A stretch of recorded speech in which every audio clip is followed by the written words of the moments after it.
So the public's very concerned here with the many conflicts of interest that have been exposed showing recent FOIPOP requests. If DFA continues with the recommendations on ADA locations as selected by MoDA, then the ADA program foundation collapses, as these decisions were based on bid rigging and fixing. In other words, cheating of locations between oyster farmers, Aquaculture Association of Nova Scotia, and MoDA staff.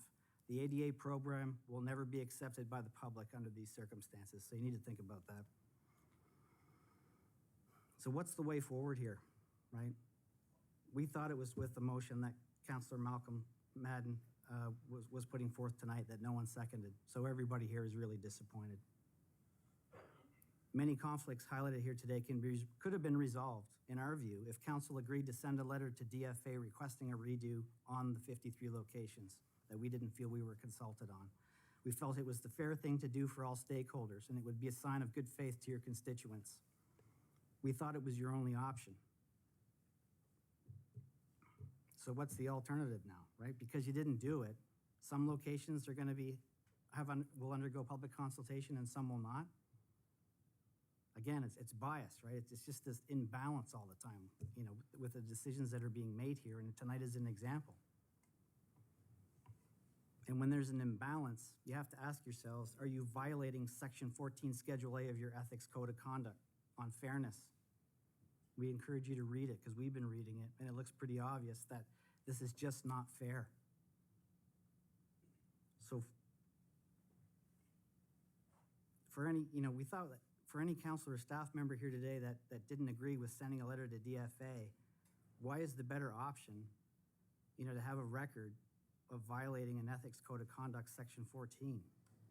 It's just, it doesn't make sense to us, right? We're confused.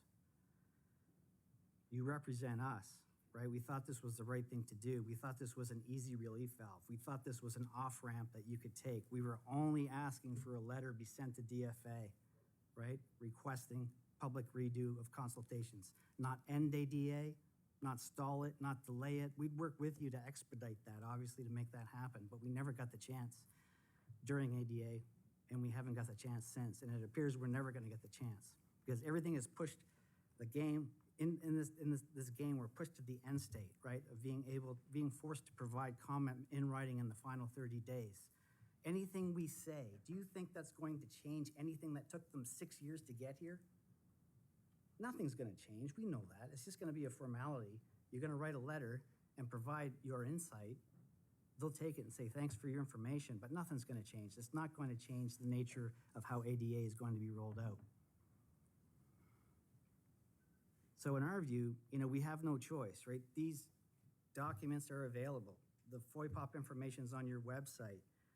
These presentations, these emails, this analysis that we've put together that we thought just invoke common sense and good logic, you know, is not being interpreted that way. So what do we do next? I mean, I'm talking to people in the community. They're saying, we just have to release this to the wider public, Chris, right?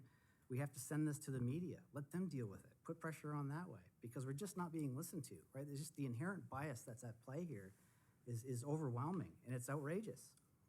So, you know, what happens next? It just seems to us that, you know, there's the threat of an investigation or an audit from the Nova Scotia Ombudsman, perhaps, the Privacy Commissioner, or the Auditor General. Are these the only options that come next because you won't listen to us? When you won't give us a chance to speak before a deliberation and you push us to this moment of the meeting when it's too late? Maybe I've been convincing. Maybe you're thinking now, wow, why didn't we have this guy speak before we, you know, decided if anyone was going to second the motion? I don't know. And I know some people probably think I'm a lunatic here, but we're just not happy. We're just reaching a point of ultimate frustration where we're not being heard, and you represent us here. We are your constituents, and we're not being heard or listened to. So, you know, these issues are a serious matter.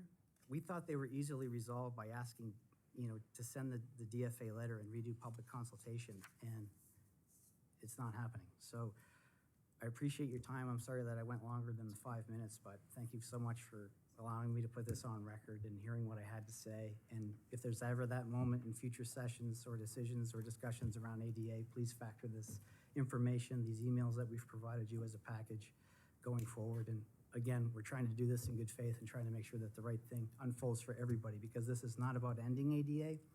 It's about promoting economic growth in Argyle for businesses like the Dion's and others, but doing it in a way so that it balances with lobster fishing, it balances with rock weeding, it balances with the tourism industry, and it's done in a way that these locations are put in non-residential areas. All of this has to balance, but you have to have all the stakeholders at the table, not just meetings with lobster fishermen, as an example, not just meetings with oyster farmers and then declaring them as public consultation. You can't wear both hats.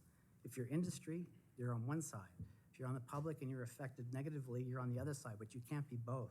There's just this ongoing concern around a conflict of interest of certain groups wearing hats for everybody, but there really needs to be a division in terms of who's representing who, and all the stakeholders have to be at the table to achieve balance.